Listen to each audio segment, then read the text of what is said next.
Khalid Walid boleh, Khalid Walid. Kiai Wahab.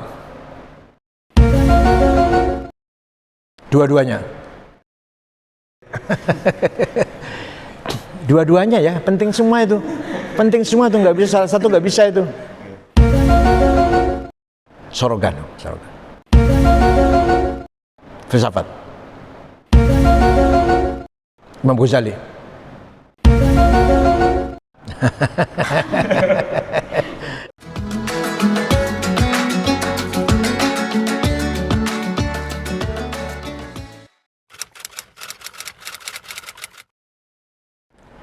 Saya dilahirkan di tengah-tengah keluarga pesantren pada tanggal 3 Juli 1953 malam Jumat. Orang tua saya memaku pesantren bernama Kiai Haji Aqil Sirod, ibu saya Nyai Haji Afifah binti Harun. Pesantren di Desa Kempek, Kecamatan Ciwaringin, Kabupaten Cirebon, Jawa Barat. Waktu itu, waktu saya kecil, jumlahnya santri kira-kira 400-500. Kalau sekarang sudah 4.000-5.000. Alhamdulillah, sejak kecil saya belajar ngaji sama ayah saya sendiri, dari Jurumiyah sampai Alfiyah, dari Safinah sampai Fathul Mu'in, dan kitab-kitab yang lain. Bersama-sama santri, kita belajar agama kepada orang tua sendiri dengan sangat disiplin. Boleh dibilang, boleh dikatakan orang tua saya sangat galak kepada santrinya dan kepada anaknya. Diberlakukan sama.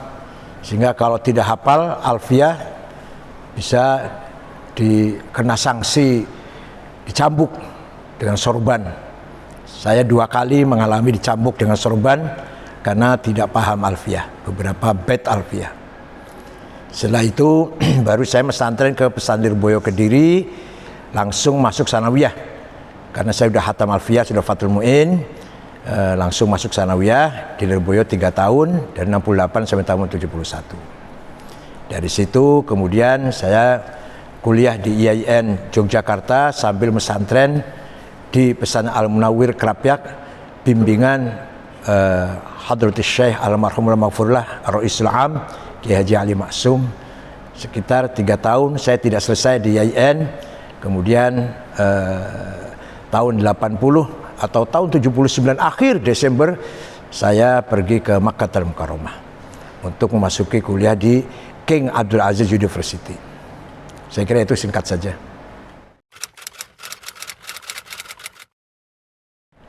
Waktu itu saya nggak punya cita-cita macam-macam ya. Paling-paling saya diarahkan orang tua supaya jadi kiai, supaya paham ilmu agama, bisa baca kitab gundul maksudnya, mendalam dalam ilmu agama. Yang dimaksud agama oleh ayah saya sekitar tafsir, hadis, fikih, ilmu kalam paling. Tidak sampai perbandingan agama, tidak sampai filsafat, tidak sampai peradaban, tidak. Ya maklum kiai dulu kan sebatas pemahaman agamanya fikih, usul fikih, tafsir, hadis. Ilmu kalam pun hanya sekilas, tidak sampai mendalam. Tidak ada perbandingan mazhab, tidak ada. Perbandingan agama tidak ada. Tidak ada filsafat Islam, peradaban Islam tidak ada. Jadi obsesi ayah saya, anaknya harus seperti beliau, paham fikih, paham tafsir, paham hadis.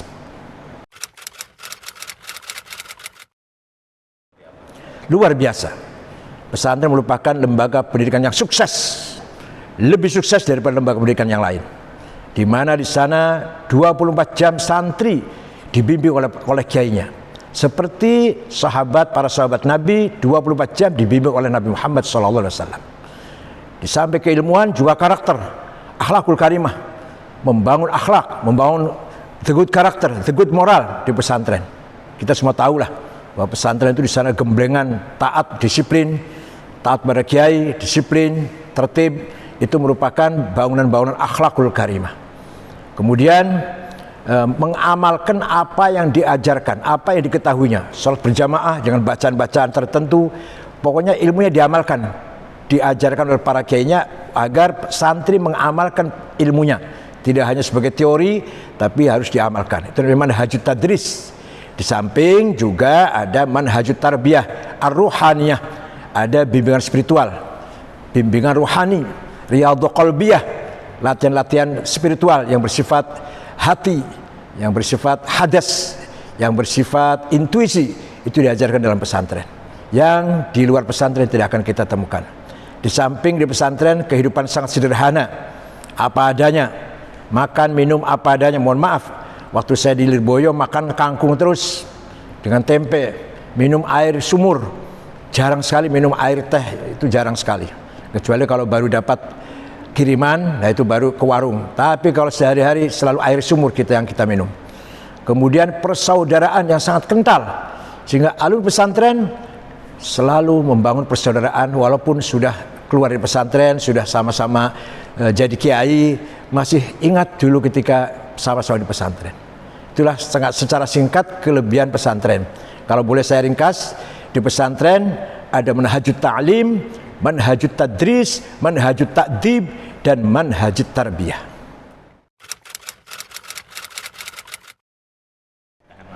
Kesulitannya cuma satu, masalah kiriman kurang besar, kekurangan bekal. Saya waktu dari Boyo masih ingat kiriman saya Rp3.000, untuk makan saja 1.500. Berarti yang lain-lainnya itu iuran dan kebutuhan-kebutuhan yang lain, sisa Rp1.500. Itu sangat kurang. Minimal waktu itu yang sederhana 5.000 lah. 5.000 itu sudah lumayan cukup. 1.500 untuk makan pokok, yang 3.500 itu iuran kamar, iuran pondok, iuran madrasah, dan beli kebutuhan yang lain-lain. Tapi saya waktu itu kiriman saya hanya Rp3.000. Jadi kesulitan saya waktu di pondok, terus terang saja kekurangan bekal yang cukup.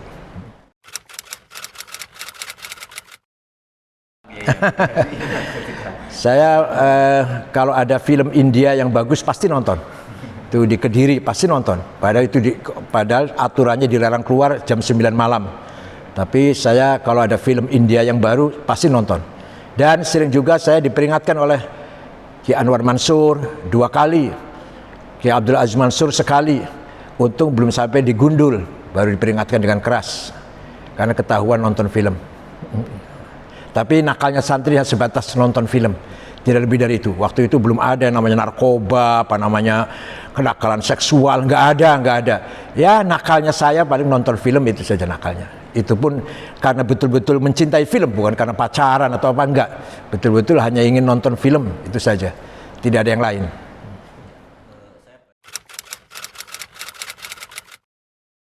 Oh, kalau waktu di Mekah, waktu S1 ya.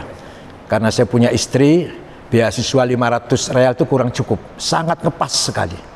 Oleh karena itu, kalau musim haji, saya pasti kerja kasar. Cuci piring, angkat-angkat kambal, karpet, melayani para jamaah haji.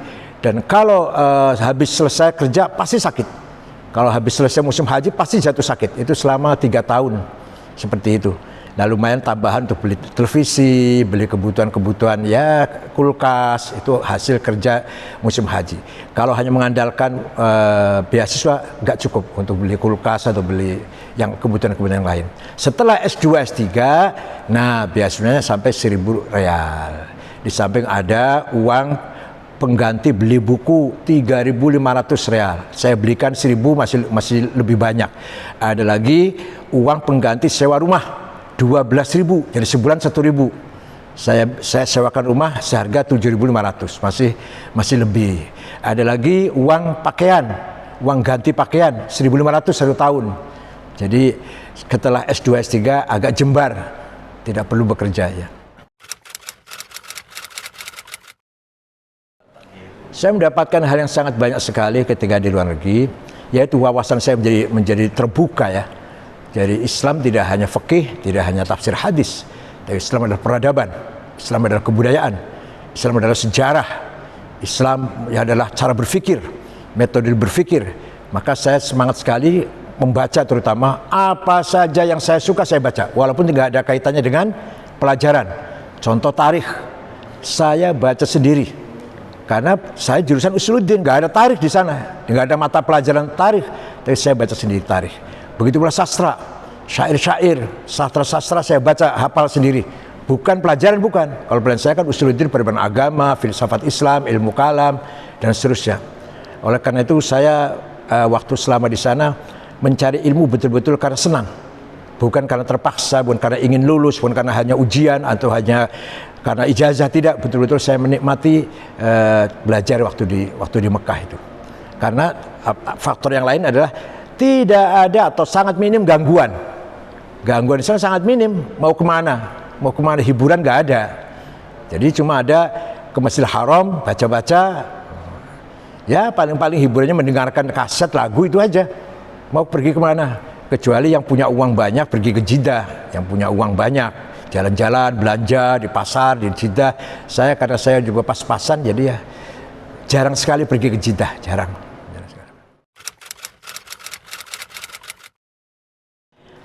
Setelah lulus S2 itu bulan Muharram, di sana pakainya bulan Hijriah ya, bulan Muharram.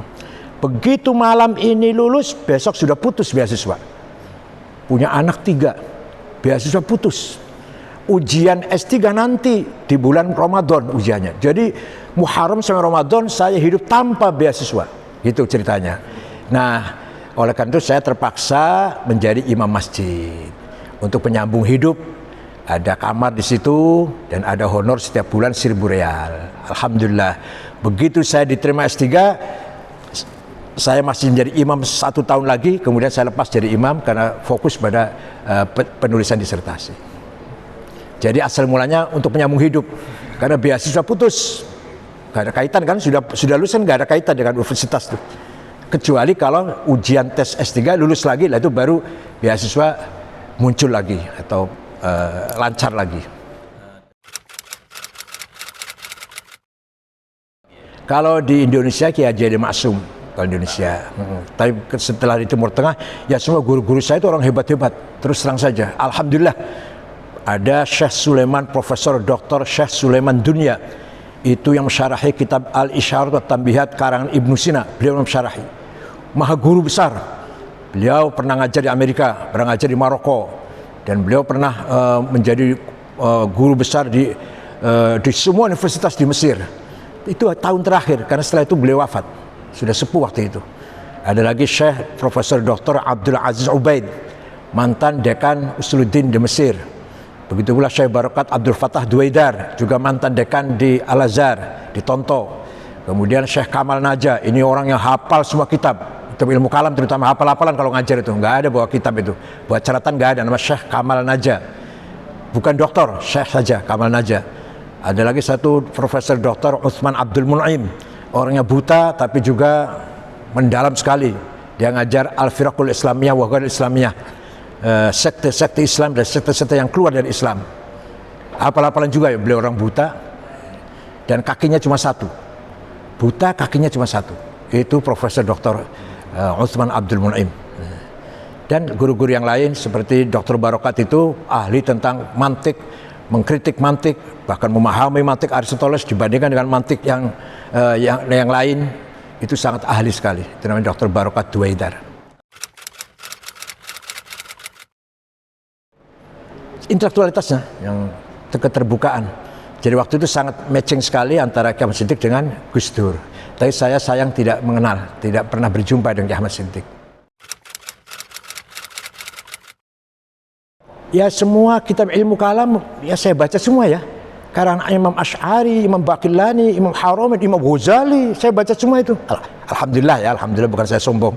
Jadi semua kitab ilmu kalam dan filsafat Islam, Ibnu Sina, Al-Farabi, Al-Kindi, saya baca semua. Saya baca semua itu. Ibnu Sina Al-Isyarat wa Tanbihat. Itu sangat berkesan sekali. Ya. Karena lengkap sekali dari mulai kemanusiaan sampai ma'rifat. Itu kitab Al-Isyarat wa Tanbihat Ibnu Sina itu. Dari bicara fisika, metafisika, dari ilmu fisika sampai ke metafisika. Dari kemanusiaan, dari alam sampai ke ma'rifat kepada Tuhan. Itu Al-Isyarat wa Tanbihat yang disyarahi oleh Profesor Dr. Syekh Sulaiman Dunia tadi. Oh ya, ayah saya Rais Syuriah cabang Cirebon. Ya hanya sebatas cabang ayah saya. Ya sejak kecil saya NU sudah sejak kecil.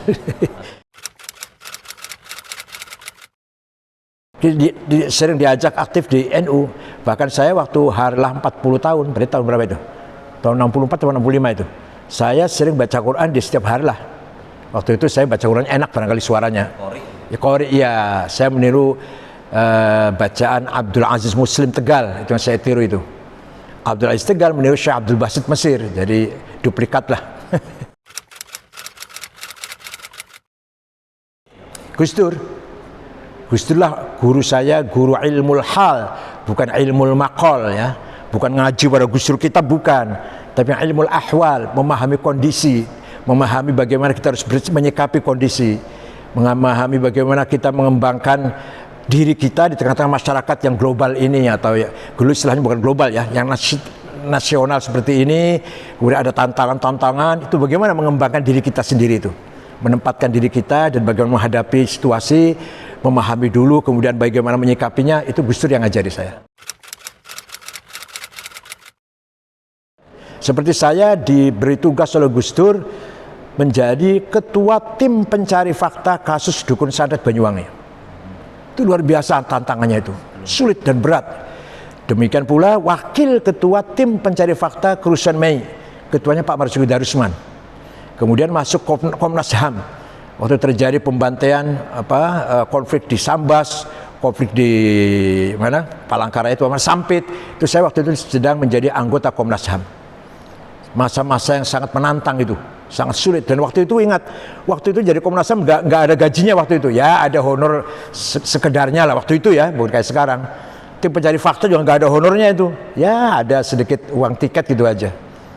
Jadi betul-betul Gus Dur menggembleng saya menghadapi hal-hal yang sangat sulit dan sangat berat. Dan bagi saya sangat baru hal itu. Bukan hanya duduk di meja baca kitab, baca buku, tapi bagaimana kita bisa memahami masalah kemudian mengatasinya. Saya bolak-balik ke Jawa Timur, ke Banyuwangi ada kalau 4 kali dalam mengatasi kasus dukun santet. Iya, tahun 96 itu waktu itu.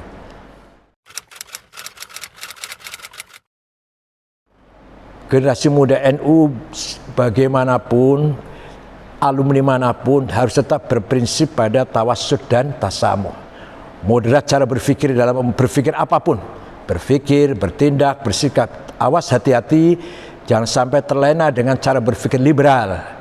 Kadang-kadang intelektual itu mendorong kita menjadi liberal. Itu harus hati-hati. Tetap kita tawassud.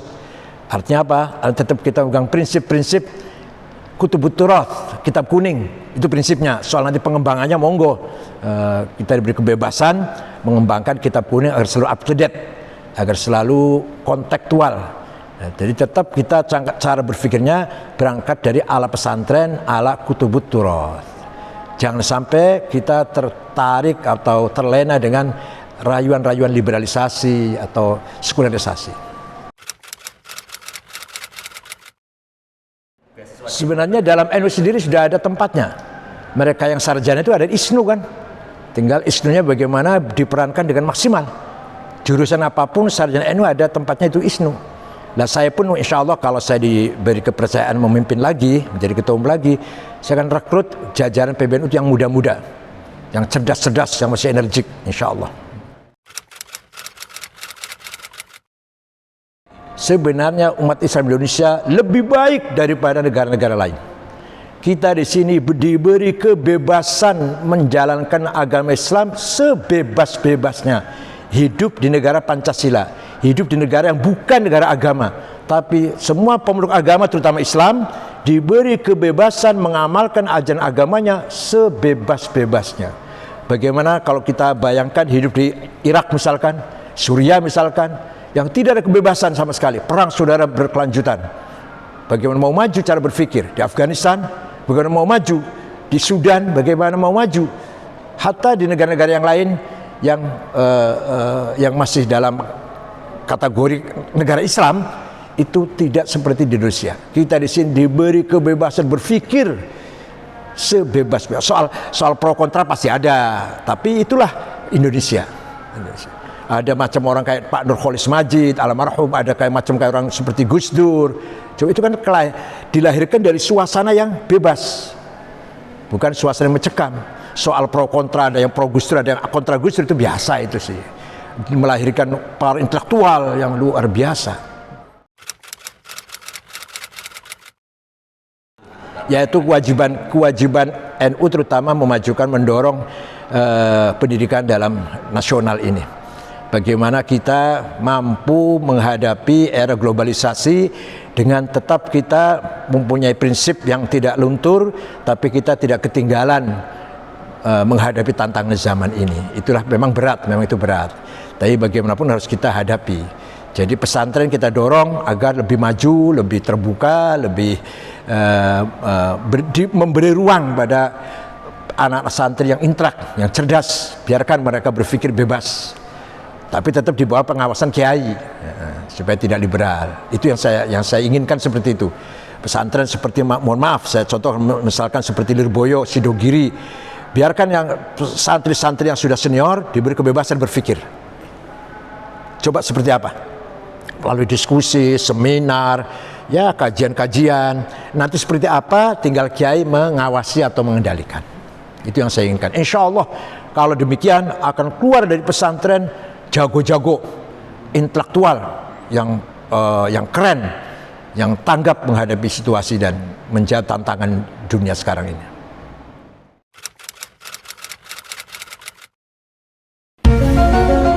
Khalid Walid boleh, Khalid Walid. Kiai Wahab. Dua-duanya. Dua-duanya ya, penting semua itu. Penting semua itu, nggak bisa salah satu, nggak bisa itu. Sorogan. Filsafat. Imam Ghazali.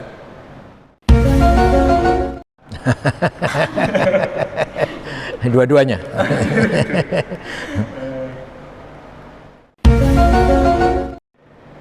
Dua-duanya.